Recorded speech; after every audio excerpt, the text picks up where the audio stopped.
administration is facing a lot of accusations and a lot of allegations. So, ang tanong kasi dyan lagi, ano yung saan manggagaling ang pagkukusa ng isang pinuno na alam mo yun, I don't think I have the trust of, kasi ang ano dyan pag nababalot kasi ng mga allegations and accusation ng isang administrasyon at isang leader, may question of trust doon may question of public trust. Ang tanong doon, tinatrust pa ba siya ng publiko? Ibig sabihin, ang tanong din doon, may confidence pa ba ang publiko sa kanya? Yung population na kung saan mandated siya to serve.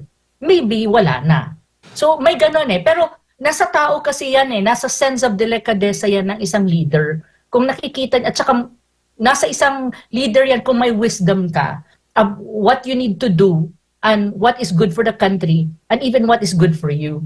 So may ganon. So makikita mo yan sa ibang mga leaders ng ibang bansa like Japan, you can see in